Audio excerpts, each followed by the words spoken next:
lucha con firmeza para conservarla. Bueno, estamos de vuelta en Habla el Pueblo y el tema que ahora ponemos a disposición del panel tiene que ver con la primera dama, con la mujer que acompaña al presidente. No ha sido en todos los casos la esposa, ¿sí? De pronto otros escenarios. Bueno, nuestro panel va a analizar esto esta noche. Señor director, presente usted el tercer y último tema de esta noche.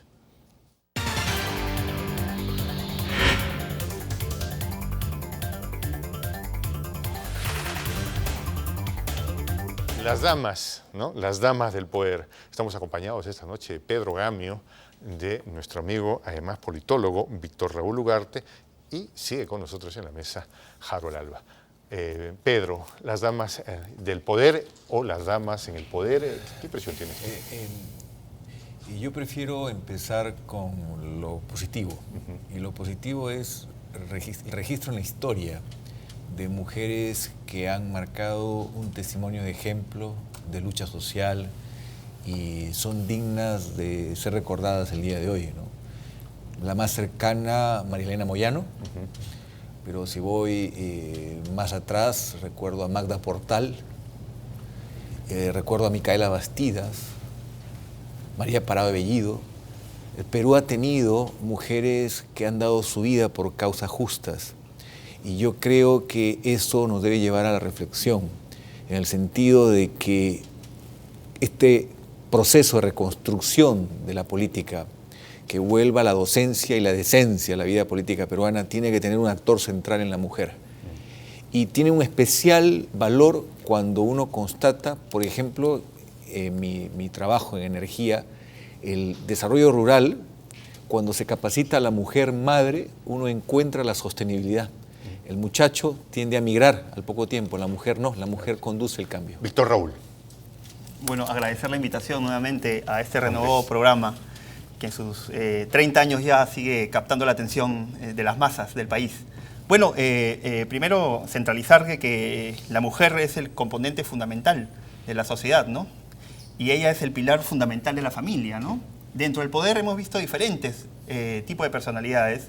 De la última etapa, las que para mí son resaltantes es posiblemente Violeta Correa, ¿no? Que es una personalidad que el poder tuvo y por la cercanía que tuvo con su esposo, con Fernando Belaúnde, marcó de alguna manera los propósitos hacia dónde podría orientarse el Perú, ¿no? Otro caso importante es el de Pilar Nores, ¿no? Que en su momento acompañó a Alan García en su primer gobierno de una forma interesante, con mucho decoro, supo desplegar su función de una forma tenue, ¿no?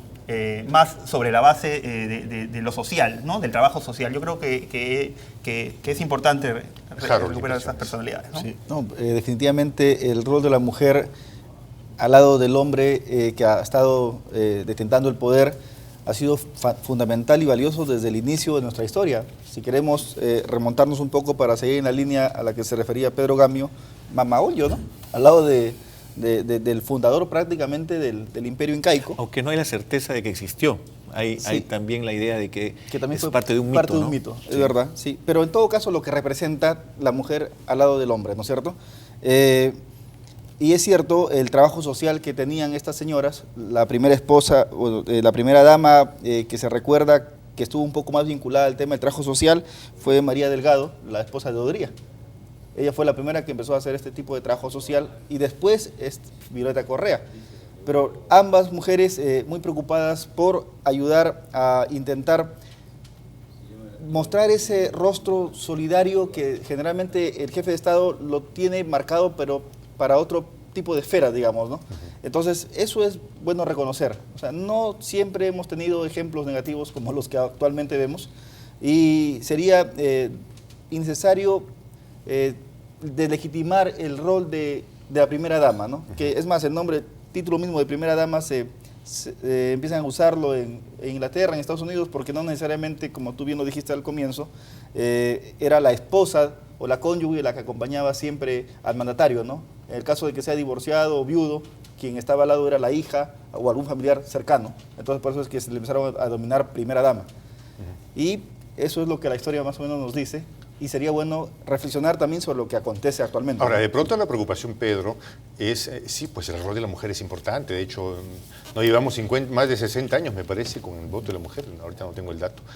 Sin embargo, el problema es cuando la consorte del presidente de la República, de manera incorrecta, comienza a utilizar recursos del Estado y se involucra además en captación de fondos desconocidos.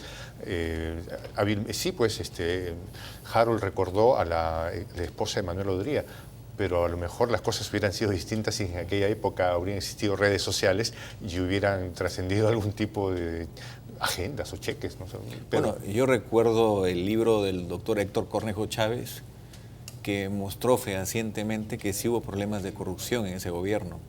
Lo que ocurrió que hubo altos ingresos para el país y esos ingresos fueron canalizados en una obra pública tremenda, como no olvidar las grandes el robo ahí, pero haces obras es un tema antiguo. Héctor Cornejo Chávez, y es un testimonio histórico, en su momento él demostró que las cuentas no eran del todo ordenadas y que había habido irregularidades, pero tampoco se puede negar que los precios altos de los commodities, de las materias primas que el Perú exportaba, se capitalizaron en una obra de infraestructura, las grandes unidades escolares, estas primeras grandes residenciales. ¿Y el rol de la para consorte la clase media? En ese caso, o sea, viene siendo ya un problema desde entonces?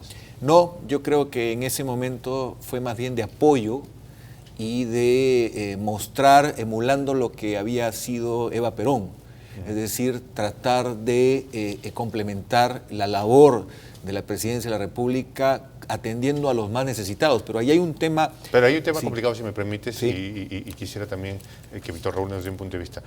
Y lo que pasa es que la consorte comienza a tener acceso a recursos y de pronto termina siendo elegida presidenta, como en el caso de la señora Perón, la gran Evita Perón, y todo lo que significó el peronismo luego en Argentina.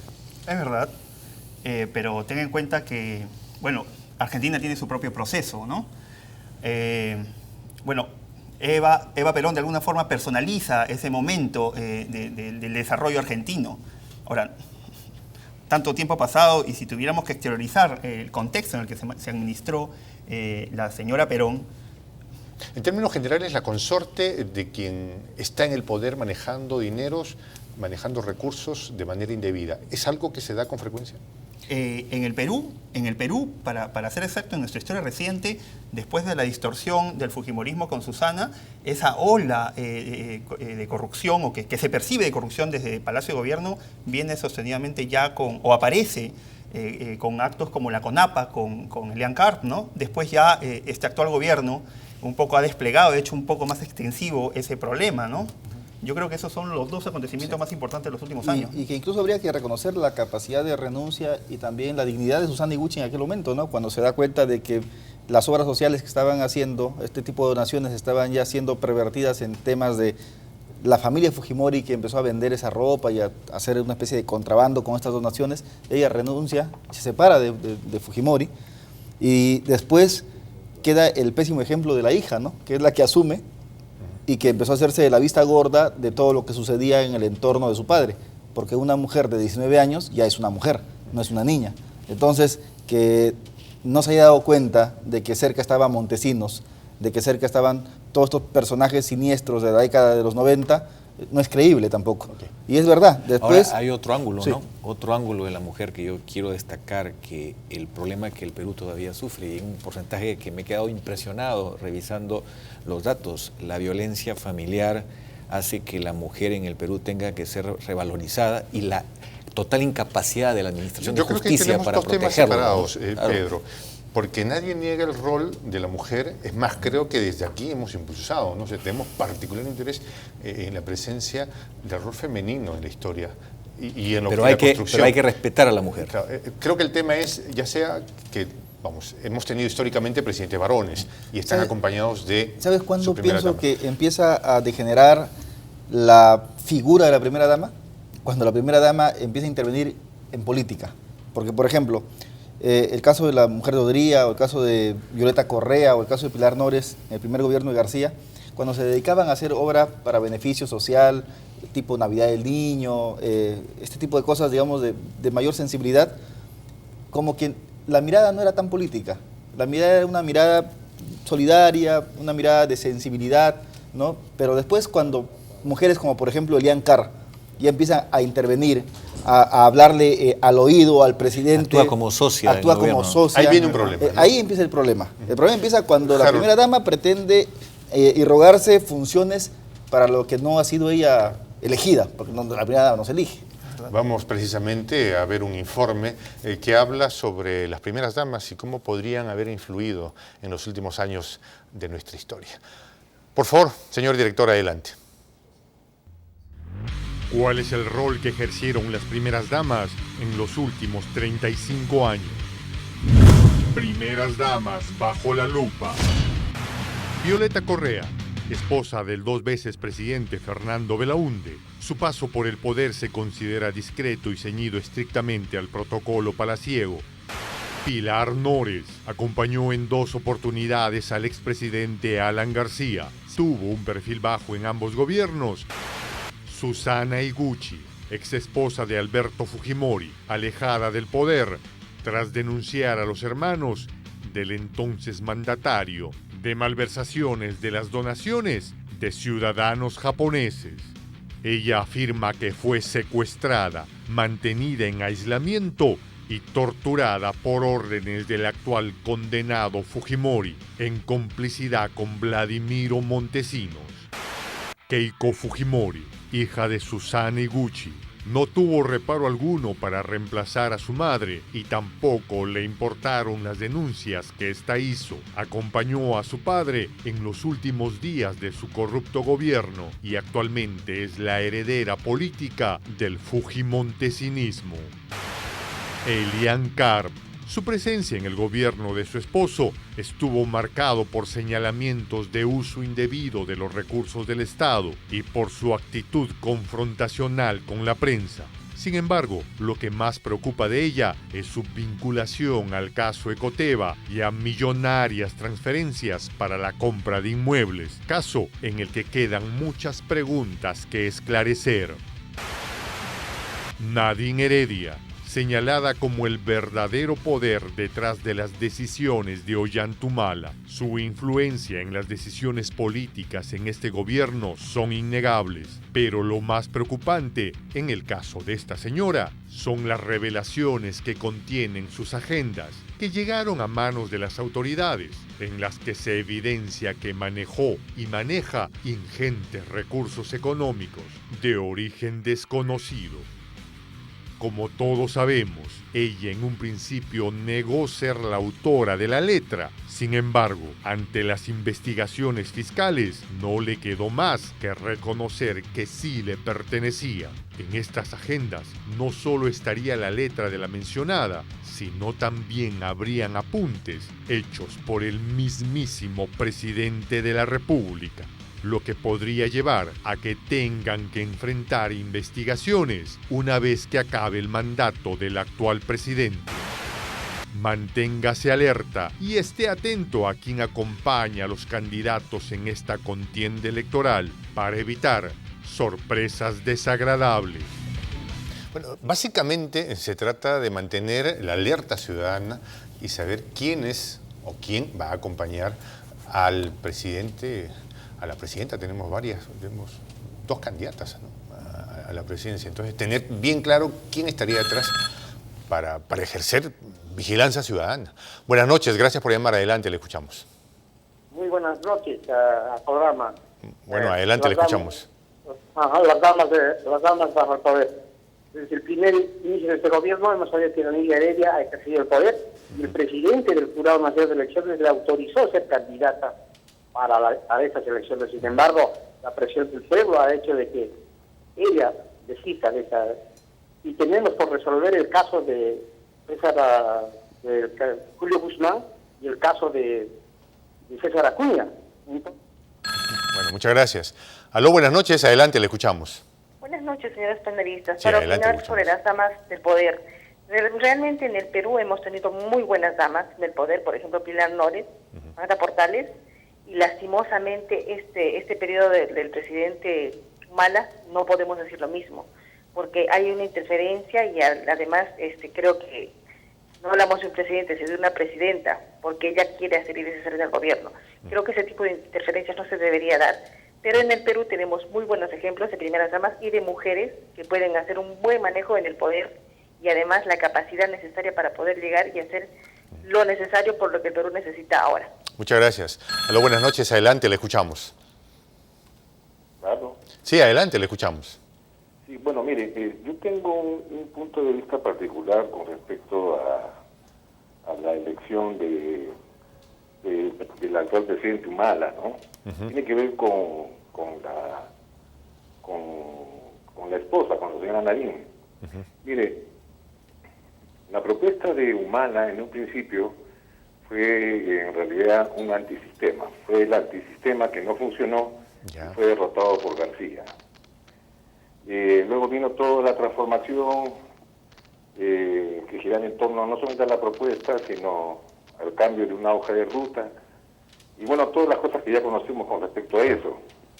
Pero el punto de vista que yo tengo es que, en gran medida, la elección de Humala, al margen del haber optado por la hoja de ruta como una alternativa viable, tuvo mucho que ver con el aparente carisma de que gozaba la primera dama. Ok. Bueno, muchas gracias. La primera dama como un personaje alterno al presidente, con posibilidades de manejo de recursos, que es el gran tema en realidad, ¿no? Y podríamos, como en algún momento dijo Ricardo Belmo, tener un primer damo también, ¿no? Pedro. Bueno, no hemos mencionado a Antonia Moreno de Cáceres, que tuvo la virtud de herido su esposo en las batallas de Miraflores, las batallas de defensa de la capital del país. Lo protegió, distrajo a las fuerzas invasoras, conseguía armas de maneras más creativas. Era una patriota. Tenemos ejemplos buenísimos. Si vamos al presente, vemos más bien el pecado de sentirse superpoderosa, de poder hacer y deshacer. Y eso, evidentemente, cuando hay de por medio una juventud y una falta de experiencia de vida, al no haber ejercido ninguna función pública previa, está trayendo un alto costo personal y para el país, porque estamos viendo indicios de cosas que van a tener que salir a luz tarde o temprano. Y creo yo que no es la primera vez en la historia que un imperio cae por una mujer. El tema, creo, se convierte más complicado desde los primeros años del Fujimorato. Y desde allí parece que se pervierte, Víctor Raúl. Sí, pero justamente recuperando un poco la memoria de la esposa, la cónyuge del Zorro de los Andes, ¿no? Un poco eso licuado. El Brujo de los Andes. Licuado, ¿no? Licuado en este gobierno, donde a mí no soy muy partícipe de teorías conspirativas, ¿ya? Pero aquí existió en este gobierno que ya está de salida un plan, ¿ya? Inteligente, traslado de personalización del poder del Estado hacia una persona, ¿no? Que era la persona que lo acompaña.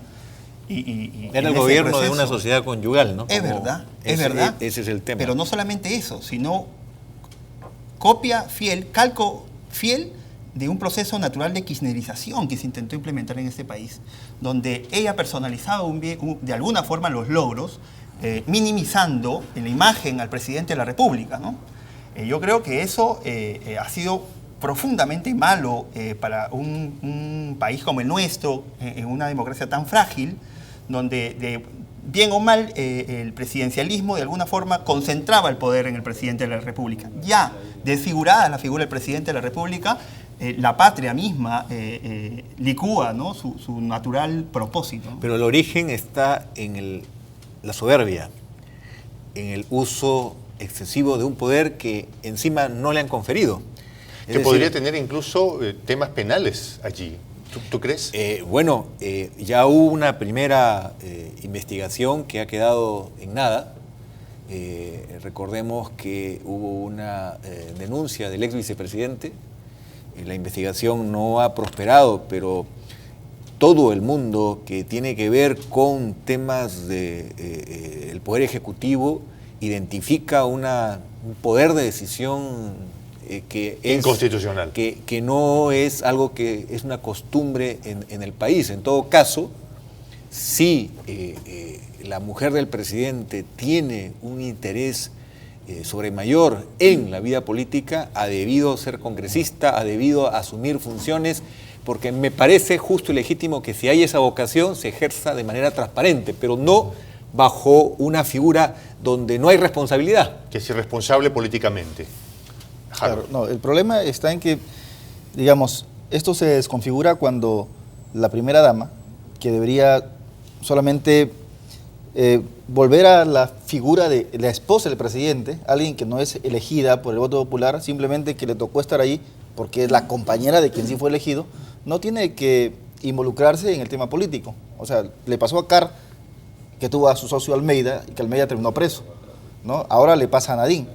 Pero Nadine ha sido un poco, digamos, más soberbia, para seguir con el término de Pedro Gamio, porque ella, digamos, en actos públicos y protocolares ha demostrado altanería y ha demostrado una autoridad que efectivamente sí tiene.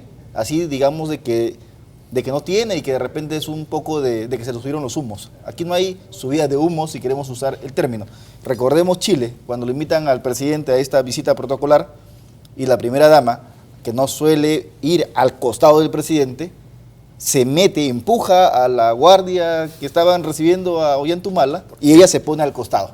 Entonces ahí, como país, nos presentó como un presidente pues que no tenía, digamos, los pantalones bien puestos. Ahora, el tema de fondo es, hemos visto a una presidenta de Chile hace muy pocos días salir dolida, pero a cumplir con su deber, y si su propio hijo, su propia nuera están siendo investigados por actos de corrupción, ella ha apoyado en todo momento al sistema judicial y al sistema para que se cumpla con el deber. Quisiéramos ver en el Perú esa actitud, es decir, la corrección y el país por encima de todo. Claro que sí. Si me permite, Harold, esto se habla del pueblo y tenemos llamada del público. Buenas noches, adelante, le escuchamos. Hola, tenemos que tener en cuenta que no todas las mujeres somos buenas y todos los hombres son malos, ¿no?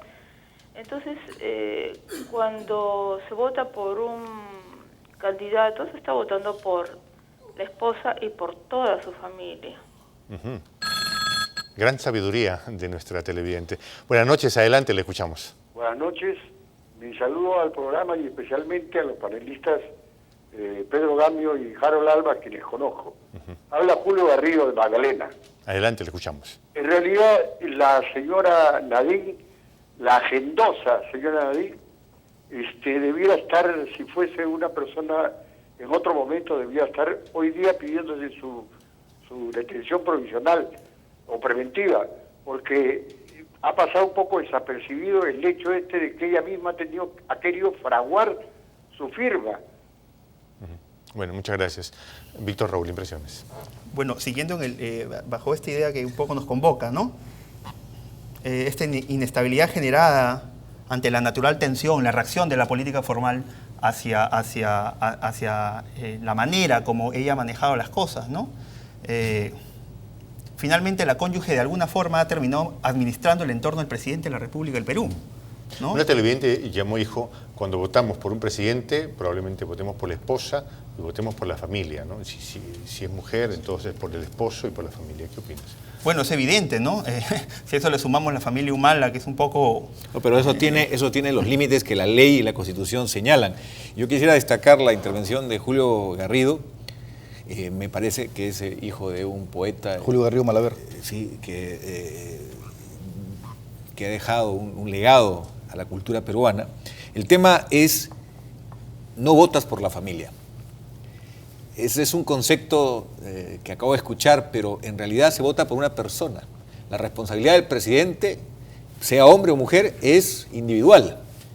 Lo que hemos visto en el Perú es una figura donde, por consentimiento expreso del jefe de Estado, se ha irrogado una función que, por todas las señales y testimonios, estamos viendo que no ha sido santa ni saludable. ¿Por qué? porque las personas que tenían una actitud de discrepancia o que tenían una actitud de disentimiento inmediatamente eran expurgadas de su puesto. Y eso le ha dado un tinte de soberbia al manejo de la gestión país y ha denotado problemas como lo que se están viendo en esa investigación, claro que da mucha cuerda por delante, que es la de las agendas. Caballeros, permíteme, tenemos una pausa, volvemos tras la misma. Janina, adelante con la noticia, por favor. Estudia, trabaja, produce, lucha con firmeza.